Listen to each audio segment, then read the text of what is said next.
बच्चों application of Pascal's law में जो हमने पढ़नी है उसमें पहले एक बार पास्कल्स लॉ को क्लियर करते हैं। पास्कल्स लॉ क्या था कि जैसे इसमें मान लिया ये कोई बॉडी है, इसमें हमने कोई बर्तन है उसमें लिक्विड को फिल कर दिया।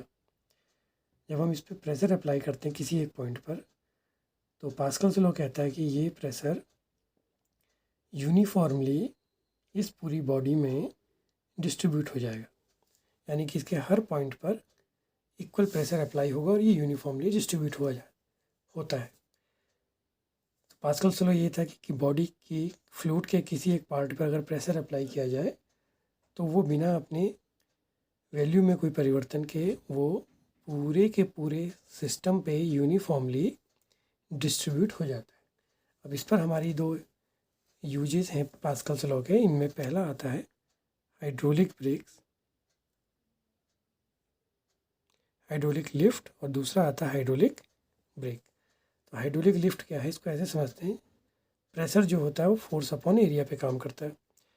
अब इसमें अगर हमें प्रेशर को बढ़ाना है तो तरीका क्या है, फोर्स को बढ़ा लीजिए। एक दूसरा तरीका भी है कि अगर आप फोर्स को ना बढ़ा के एरिया को कम कर दें तो प्रेशर इंक्रीज कर जाता है। यानी कि जो प्रेशर में होने वाला चेंज है वो फोर्स और एरिया पर डिपेंड करता है।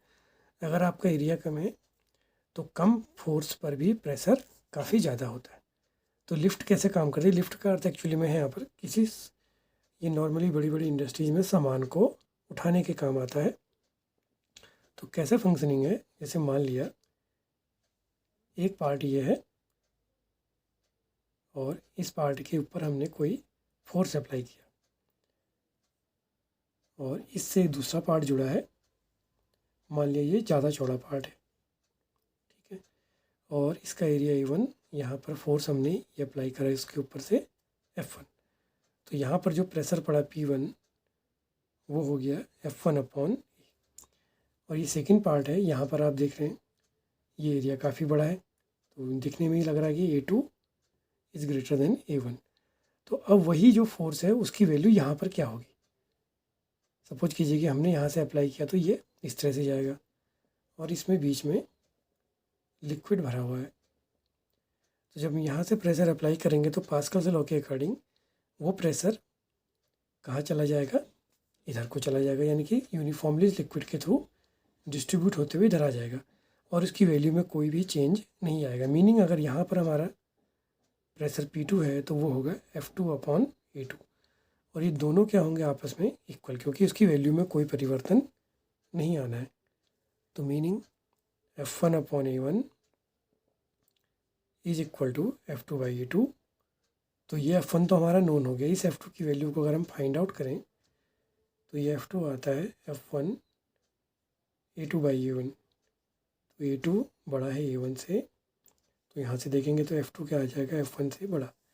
मीनिंग अगर फोर्स की वैल्यू काफ़ी कम भी हो F1 की तो इस एरिया के रेशियो के अकॉर्डिंग ये जो फोर्स है ये क्या हो जाएगा, इंक्रीज कर जाएगा। अब इसका दूसरा टॉपिक है हाइड्रोलिक ब्रेक्स, यानी कि नॉर्मली जो ब्रेक होते हैं वो कैसे काम करते हैं। तो पहले हमें समझना पड़ेगा कि ब्रेक की फंक्शनिंग कैसी होती है। जैसे मोटरसाइकिल या कार में जो ब्रेक्स होते हैं कुछ इस प्रकार के होते हैं। ये रिम है और होता क्या है, इस रिम के ऊपर यहाँ पर इस तरह से दो ब्रेक शू लगे होते हैं। इसके ऊपर ये कुछ ये मेटल होता है ये वाला पार्ट तो, और इसके ऊपर जो ये काला काला मैं बना रहा हूँ ये कुछ कपड़ा टाइप का लगा होता है, काफ़ी हार्ड कपड़ा होता है। तो ये ब्रेक शू होते हैं, ये मेटल और इसके ऊपर ये लेदर भी हो सकता है, किसी में बिना लेदर के भी होते हैं। ये आपस में जुड़े होते हैं स्प्रिंग से और यहाँ इनकी कनेक्टिविटी होती है एक वायर के थ्रू। ये होता है जिससे हम ब्रेक दबाते हैं। जैसे यहाँ पर ड्राइवर इस ब्रेक को दबाएगा तो क्या होगा कि ये स्प्रिंग, ये जो वायर है उसके थ्रू वो प्रेशर यहाँ आता है और ये दबाने पे स्प्रिंग खींचता है। तो खींचने से क्या होता है कि ये जाके इस रिम को पकड़ता है और इसको रोक लेता है, ठीक है ना, तो उससे ये ब्रेक लग जाता है। अब सेम फंक्शनिंग हाइड्रोलिक ब्रेक्स में क्या होगा कि ये वायर की जगह लिक्विड आ जाएगा, तो उसमें भी सेम वही चीज़ रहती है। ये ब्रेक हो गया जहाँ से उसको पुश करना है।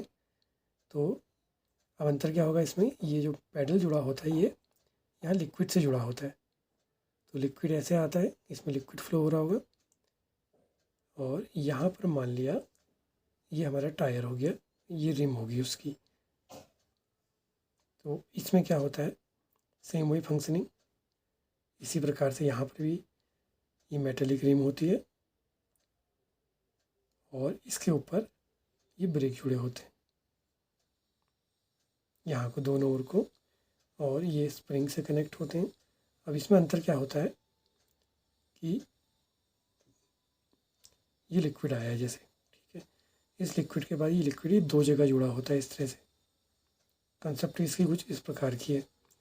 अब जब ये यहाँ से लिक्विड आया, यहाँ से आपने इसको प्रेस किया तो लिक्विड भी प्रेस हुआ। तो लिक्विड प्रेस होने से जब आपने इसको प्रेस किया तो इसमें लिक्विड प्रेस हुआ, यानी कि प्रेशर पड़ा। अब वो प्रेशर इस पूरे लिक्विड में डिस्ट्रीब्यूट होता है, वो यहाँ आता है।